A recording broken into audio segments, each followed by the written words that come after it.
Tell me a little bit about yourself. Like, who are you and what brought you to Cedarburg? Okay, who am I? My name is Peg Edquist, and I came to Cedarburg because I married my husband, Jerry Edquist, who had been from Cedarburg. So that's what brought me up here. I was from the Milwaukee area, but I've loved Cedarburg ever since. Yeah, it's a great Yeah, place. I love it here. And then with the Greater Cedarburg Foundation, like, how did you get involved with that? I was interested in giving back to the community, and through my husband's connections and my father-in-law, Carl Edquist, and his wife, Rita, who were they were philanthropists. They were very involved in the community. So that gave me an in there. And I was asked to be on the board. I think it was maybe '08, but don't quote me on that. And as soon as I joined it, I knew it was going to be exciting and we were going to do great things. And there were really quality people involved in the effort to raise funds to give to worthwhile causes in the area. With the GCF, is that essentially the main purpose, is to like help fund things in the area? Right. So they're what's called a community fund, and they have community funds in Mequon. They have community funds all over the country, in small communities, large communities, and they basically their charter is to raise funds in various ways and to dole those funds out in grants. And it's usually for the betterment, obviously, of the community that they live and work in. And then, if I'm correct, you were the first woman to lead the foundation, right? I was. Yeah, I so was very excited. Tell me a little bit about that, like what that means to you. Yeah, well, I was on the executive committee, and Bob Shimalewski, the late Bob Shimalewski, asked me if I was interested, and I thought about it for only about 20 minutes and thought, wow, that would be really nice to be in a leadership role in this community that I loved so much. And I was flattered, and it was wonderful to be the first woman because, we're pretty good at leading. So yeah, I was very excited and honored to be the first woman president. Very nice. And I was doing a little bit of reading on your term about the Ladies Presidents Club. Yeah, I wanted to talk about that. Of course, because just before I became president, a few years, we developed a relationship with the Greater Milwaukee Foundation. And they have satellite foundations. One was in Oconomowoc, one was in West Bend, and we were starting to develop a relationship with them. We could connect to a very large organization. They helped us vet all of our grant requests, which was so amazing. They'd been doing it and they were pros. And they gave us tips on how to organize. And when we ever came along bumps in the road, they were incredible counsel. Yeah. There was a woman who was our liaison. Her name was Karen Rogers.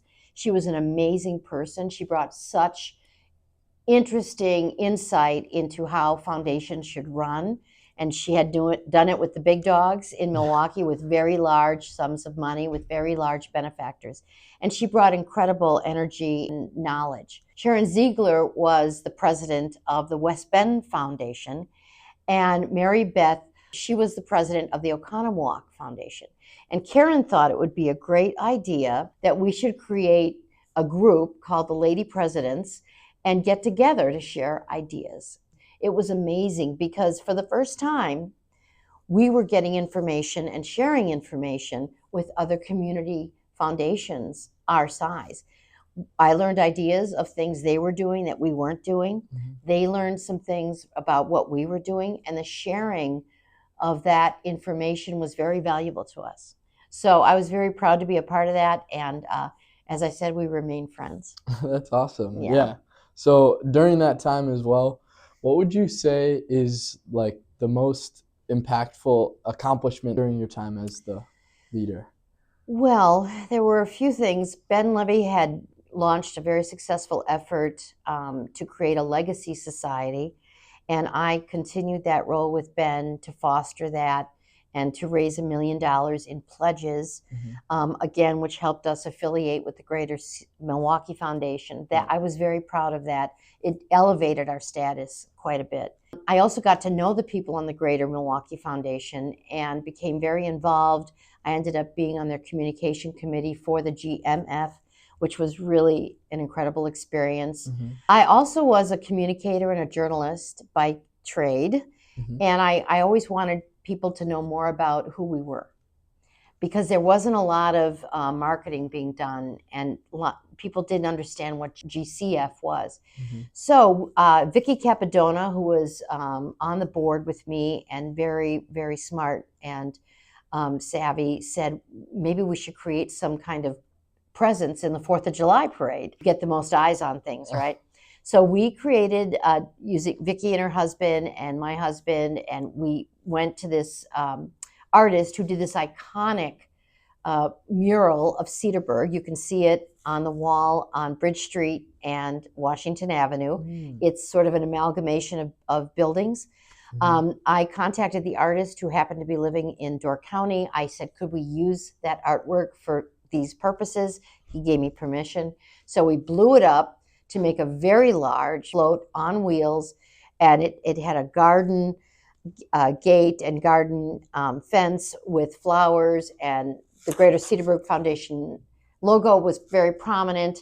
And we said, growing our community, one donation at a time.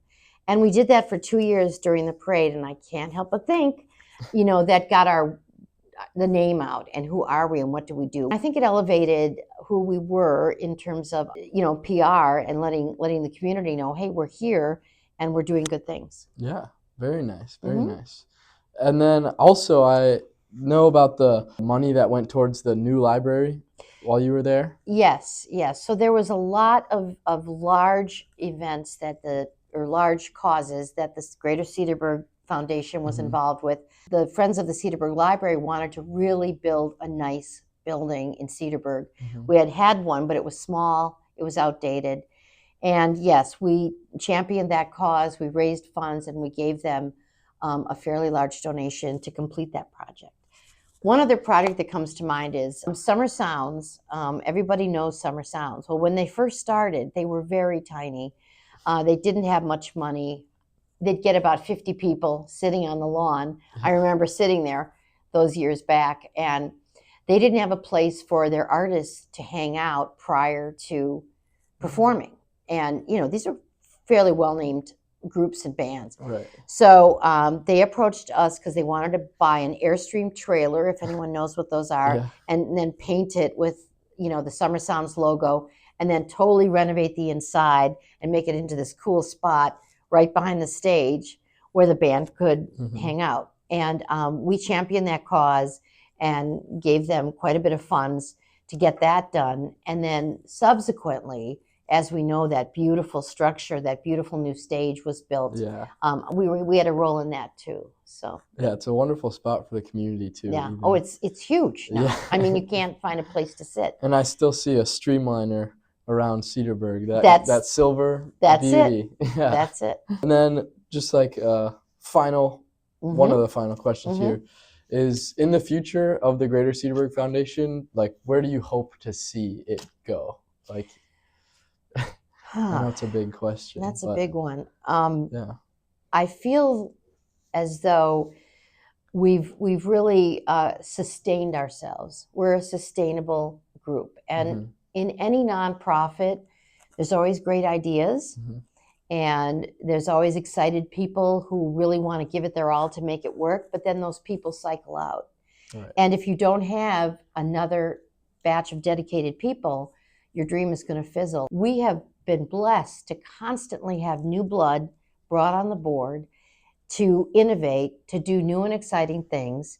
Joe Rentelman and the new leadership are really innovating. They have a special coming up to honor the years we've been in existence. And they've done some really innovative gala and fundraising events that I think have been enormously successful. And I hope we just continue, because there's always new and exciting ideas. Cedarburg is a pretty special place. Wonderful. And it's a great place to live. It's a great place to grow families. And the people on that board, who have been on that board all these years, are incredibly generous with their time and their talent and their pocketbooks to help make all these wonderful things happen in our community. So I think in the future we're going to continue to sustain ourselves because there continues to be enthusiasm for the work we do. Yeah, that's wonderful.